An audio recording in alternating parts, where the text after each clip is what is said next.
Baru saja kami menerima industri dari PT UTC Aerospace, itu perusahaan asing yang ada di Indonesia.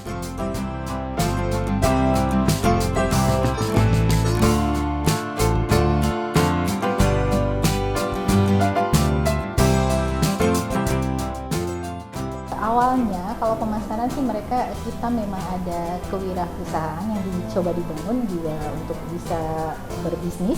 Jadi mereka melakukan dulu adalah pihak terkecil dalam lingkungan keluarga dulu.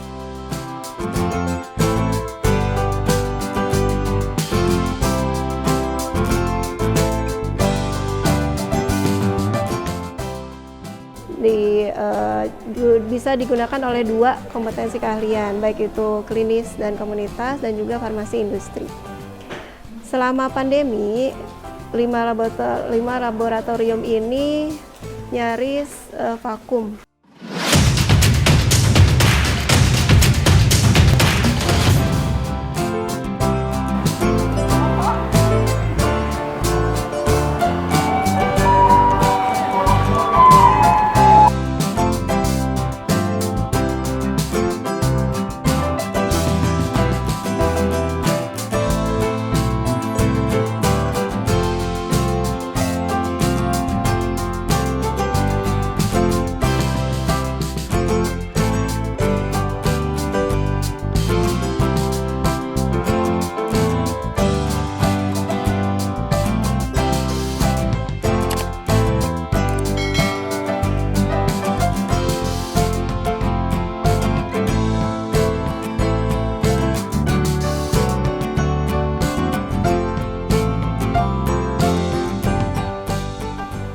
Hai sahabat, para pencinta pendidikan SMK dan pendidikan vokasi di seluruh Indonesia. Pagi ini kita berada di SMK Negeri 7 Kota Bandung dan kita ditemani oleh Ibu Rini Tan, Kepala SMK Negeri 7 Bandung. Selamat pagi, Assalamualaikum warahmatullahi wabarakatuh. Waalaikumsalam warahmatullahi wabarakatuh, Pak. Ya, ini SMK 7 kan berdekatan dengan SMK 9. Iya. Memiliki kompetensi yang berbeda. Tetapi ini mungkin dari sisi usia mungkin SMK 7 jauh lebih tua. Iya, betul. Iya. Khusus terkait dengan SMK Farmasi, dengan kompetensi farmasi. Kerjasama apa yang sudah dilakukan atau mungkin dengan kompetensi yang lain, terutama di dalam pengembangan kurikulumnya bersama-sama dengan industri? Ya, kami mengembangkan beberapa produk-produk yang ada di jurusan kami dengan industri. Jadi industri sangat mendorong dan membantu kami untuk melakukan membuat produk-produk yang sesuai dengan kebutuhan pasar. Jadi memang kami tujuannya itu, apalagi dalam kondisi sekarang pandemi, kami banyak membuat produk-produk herbal yang dibutuhkan oleh masyarakat. Jadi kerjasama dengan industri sehingga quality control dan lain sebagainya juga sangat diperhatikan. Gitu. Biasanya kalau quality control ini kan dari industri atau dari teman-teman di sekolah? Pertama mungkin dari teman-teman di sekolah tuh, kemudian kita juga mengajak dari industri untuk mengontrol juga supaya karena ini kan minuman ya yang akan dikonsumsi oleh manusia, itu harus sangat berhati-hati. Ya. Ini kan mungkin kawan-kawan atau masyarakat kita kan jarang yang kenal dengan ada kimia industri, ada kimia tekstil gitu ya. Itu seperti apa, Bu? Jadi kami juga biasanya kalau SMK itu dari mulut ke kuping gitu, bukan dari mulut ke mulut ya, dari mulut ke kuping. Jadi rata-rata yang datang ke sini itu ya saudara, teman, anak gitu ya. Kemudian dari sekolah-sekolah mereka yang dahulu alumni SMP yang di tempat mereka itu akan mengenal SMK 7. Dan ketika saya berdiskusi dengan anak-anak, ternyata mereka dari mana itu tahu SMK 7 dan kualitas SMK 7 yang mereka kejar, sehingga mereka walaupun jauh mau sekolah di SMK 7. Ya memang karena pertama SMK 7 yang menyelenggarakan kompetensi farmasi ini hanya satu-satunya yang subspesialis di Bandung dan mungkin di Indonesia. Iya. Ya. Betul. Di Indonesia hanya ada di sini. Nah, oleh karena itu mari kawan-kawan dunia usaha, dunia industri kita kembangkan bersama dan kita dukung perkembangan SMK industri dan SMK lain yang ada di seluruh Indonesia. Kita akan lihat bagaimana perkompetensi. Ya, kita akan lihat juga bagaimana kegiatan-kegiatan teman-teman di dalam pengembangan laboratorium di masing-masing kompetensi setelah yang ini. Oke. Ya, ini kita sambil bahas.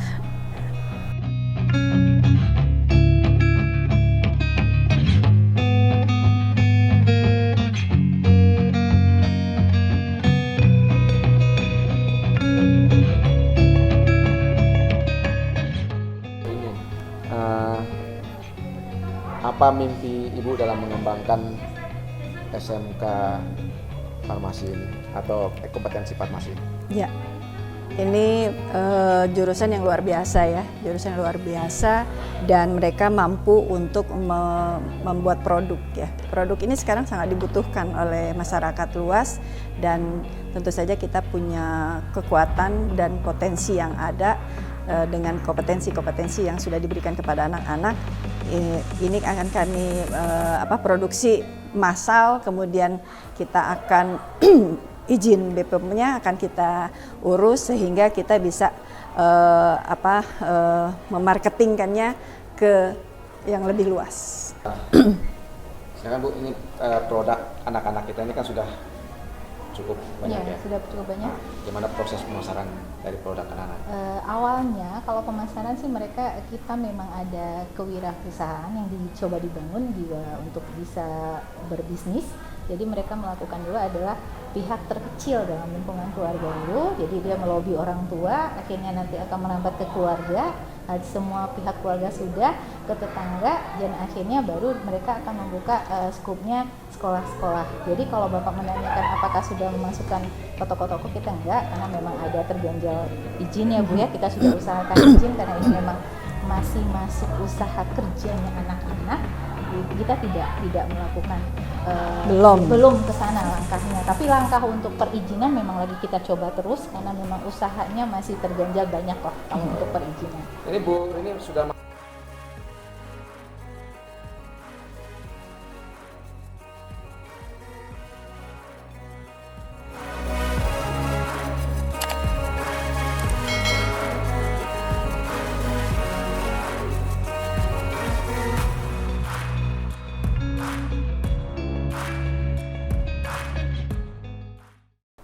para pengambil kebijakan dan pencinta pendidikan SMK, produk anak-anak kita ini patut kita dukung. Dan mari segera kita wujudkan belut di SMK Negeri 7 Bandung. Amin. Bu Rini, kalau kita lihat prestasi anak-anak dalam mengerjakan pekerjaan-pekerjaan seperti ini kan luar biasa. Bagaimana kawan-kawan di SMK 7 mendorong industri ini untuk bisa turut mengembangkan kompetensi? Ya, tentu saja kami ada MOU dengan industri-industri sehingga kami mengajak berkolaborasi bersama-sama bagaimana mengembangkan potensi anak-anak yang ada dan juga menguatkan kompetensi mereka dengan bantuan dari industri dan tentu saja ada guru-guru yang hebat yang luar biasa. Nah, pimpinannya juga hebat. Kan semangat hebat itu dimulai dari pimpinan. Ya, betul.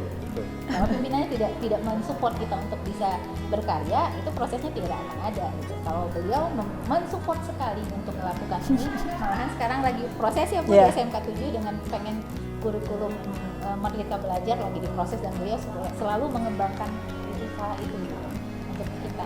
Bu, siapa Mama? Saya Febri Khairani atau biasanya dipanggil sama anak-anak farmasi Rani. Bu Rani, Febri Khairani. Ya. Pembimbing di kompetensi. Kompetensi kita lebih banyak kecimpungnya di komunitas. Kalau ini kan anak kimia industri. komunitas. Ya, farmasi klinis dan komunitas. Klinis dan komunitas. Ya. Yang membedakan kalau kita di bagian pelayanan, mungkin Bapak mendengar saya ngoceh karena saya memang bagian berhadapan dengan langsung ke pasiennya gitu. Kalau mereka akan lebih kalem karena memproduksi. Saya sedikit jelaskan apa itu farmasi klinis, apa itu farmasi Industri. Oke. Kalau misalnya farmasi klinis, simpelnya aja bahasa kitanya ya Pak. Kalau klinis dan komunitas itu kita selalu bilang kamu akan berhubungan langsung dengan orang, ke pasien, merangkul bagaimana mensugesti menggunakan pemakaian obat yang baik dan benar. Itu adalah di wilayah bagian komunitasnya karena dia langsung terhadap pasien. Sementara jangan kesampingkan lagi industri itu akan menghasilkan produknya. Mereka akan mempertimbangkan dosis sebelum sampai di pasaran gitu kan. Jadi proses produksi dan pengadaan sediaan obat yang nanti nanti akan di pasaran, tanggung jawabnya di farmasi industri seperti itu. Kalau farmasi Komunitas mereka yang akan mengedarkan, jadi memberikan informasi pelayanan terhadap masyarakat. Informasi obat itu sebagaimana pemberian nanti akan memberikan informasi obatnya, PIO-nya gitu ya Pak ya. Dosisnya, penggunaannya yang sudah ditakar sama orang industri itu akan disampaikan kepada pasien dalam dosis yang tepat karena penggunaannya ini yang lebih real. Nah, kita yang berhadapan langsung di garda terdepannya kita, garda yang mendukung di belakangnya industri.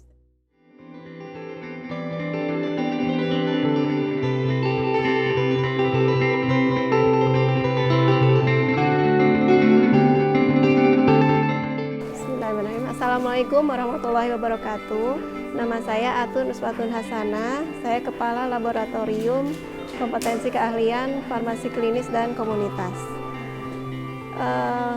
Untuk pembelajaran praktikum, kebetulan untuk farmasi klinis dan komunitas, kami memiliki 5 laboratorium yang bisa digunakan.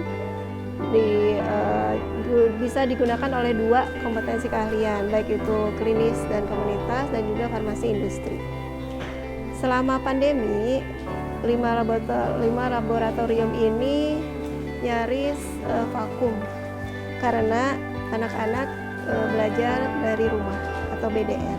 Jadi praktikum tidak bisa dilaksanakan di lab. Nah, ada beberapa mata pelajaran yang akhirnya tidak bisa mengajarkan skill atau keterampilan kepada siswa karena memang praktikum tidak bisa dilakukan di rumah, harus dilakukan di laboratorium. Jadi memang ada ketinggalan ya untuk keterampilan di beberapa mata pelajaran selama pandemi. Tapi ada beberapa mata pelajaran juga termasuk PKK itu bisa dimodifikasi praktikumnya. Jadi ada yang bisa dilakukan di rumah. Contohnya membuat sari jahe, sari kunyit, itu kami coba anak-anak tetap praktekkan di rumah. Jadi praktikum tetap bisa dilakukan, tapi untuk mata pelajaran lain itu tidak bisa. Jadi itu kendala. Strategi untuk mengatasi kendala.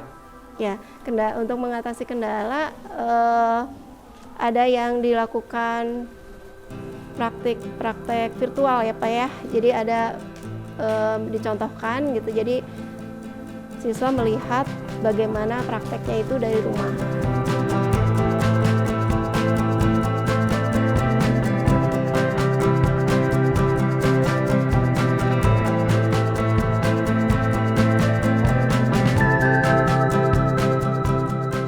Bu, ini melihat perkembangan SMK 7 yang luar biasa ini, apa harapan-harapan yang Ibu ingin sampaikan dan bagaimana program ke depan dari kawan-kawan di sini?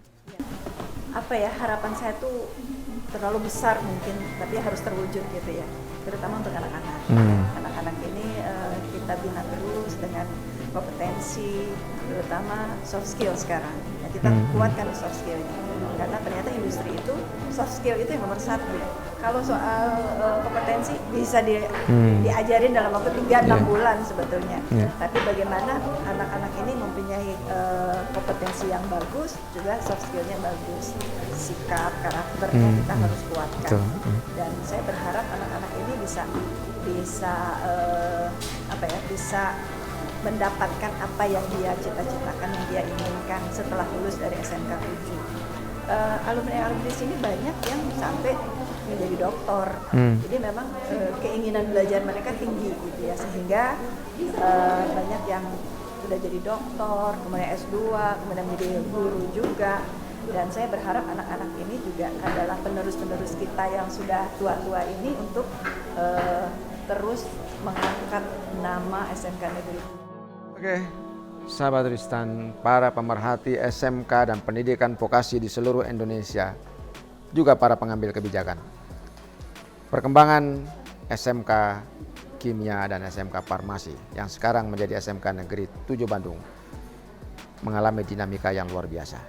Oleh karena itu, mari kawan-kawan dunia industri, dunia usaha, kita dukung terus perkembangan SMK Negeri 7 Bandung dan SMK-SMK Negeri dan SMK swasta yang mengembangkan kompetensi yang sama di seluruh Indonesia. Jangan lupa, di sini, di SMK Negeri 7, anak-anak kita bisa belajar tentang berbagai sisi kimiawi, dan farmasi.